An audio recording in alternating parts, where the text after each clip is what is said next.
Welcome back to the shop, my friends. Steve here at SKS Props, and in today's build video, I've got good news and I've got bad news. The good news is I've been working on the Dragon Head wall plaque, and with the Dragon Head affixed to this and it up on the wall, it looks really cool.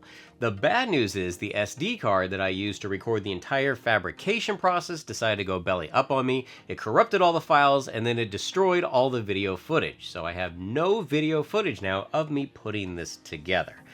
That being said, I have taken the templates, I've digitized those, I've made PDF files, and you can download those directly from my website. And I feel that this is a simple enough design that I can talk you through the process. I don't really need to have a full video on this one because I don't really want to make it all over again. I'm pretty upset still right now, but I'm trying to move through my stages of grief to get to acceptance.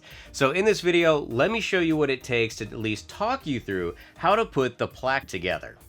Now, after downloading your templates, the first thing you want to do is trace and cut out Part A. Part A is going to be traced onto some 10mm foam, and that's going to make up the main body of the back of this plaque. From there, I took some 15mm HD foam triangle dowels, and I went around the entire perimeter of this piece. Now, you don't have to do that, but I think that's exactly what these were designed for. And I was able to add all these extra details in very minimal time, especially compared to the old days where we used to have to sand all this by hand. I think this entire process took me about an hour.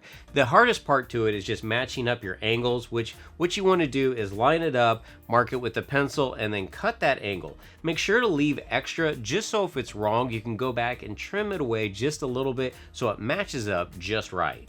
Next, I took Part B, and I traced and cut that out of some 6mm foam. This is going to be affixed to Part A. Again, just like these other details, it's not a necessity, but I think having this layered effect really gives it a lot more dimension and makes it more visually interesting. The other thing I did to Part B was, after I'd cut it out, I then took my smooth sanding drum and I gave it a slight bevel all the way around the perimeter. After that, this was then adhered to Part A using some contact cement.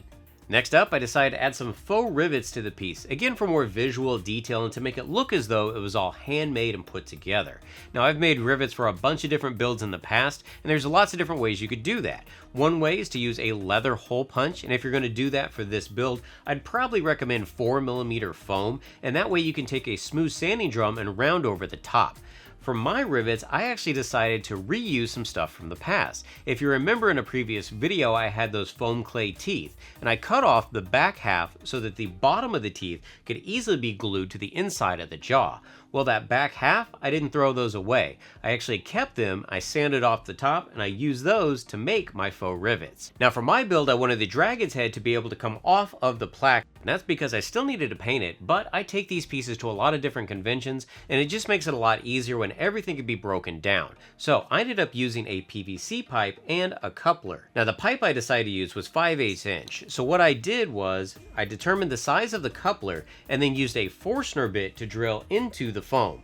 That gave me enough of a depression that I could put some super glue in the bottom and then press my coupler into the foam itself. For the back of the dragon's head, I have the same basic process. I have the PVC pipe, but I used a slightly smaller Forstner bit because of the overall diameter.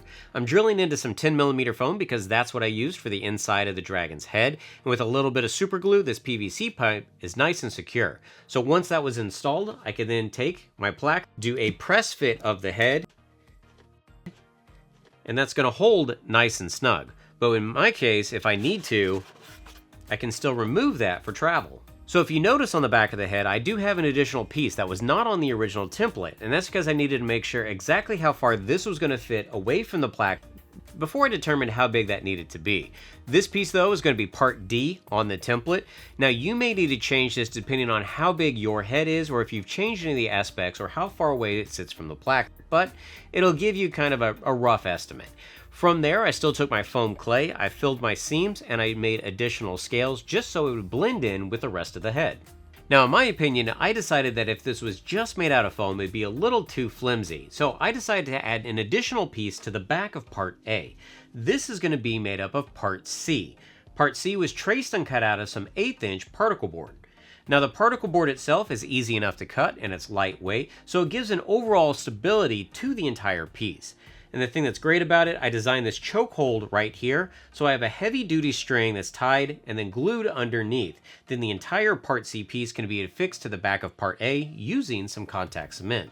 Now overall, I feel the stability of this is fantastic. It's not too heavy and it's not too light. It's got a good weight to it, but because it is just foam, I don't see any problems with this ever coming off of my wall. Those of you with a keen eye might have noticed that yes, the plaque is based off of the shield that I made for my HD foam armor for Blick back for New York Comic-Con.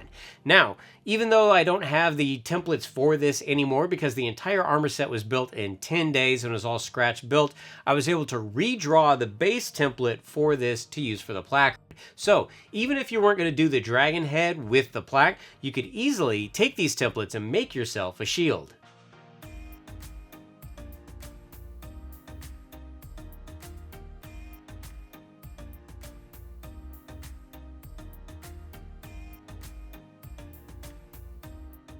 So as you can see with this part of the build, it's really not all that difficult. Hopefully you can put it together with me just explaining the process to you. Again, I apologize for not having the build footage. Thank you, SD card. I'm almost to acceptance. I'm still not quite there yet. That card has been exiled from the shop. Luckily, I have many more to take its place. In the next video, I will be painting the dragon's head and the plaque. I know a bunch of you are excited about that because you want to see how I'm going to bring this to life. So be sure to swing back by for that one. And if you are building any of my builds or utilizing HD foam, be sure to tag me at SKS Props on Twitter and Instagram because I want to see your creations. Until next time, build your best with the best HD foam.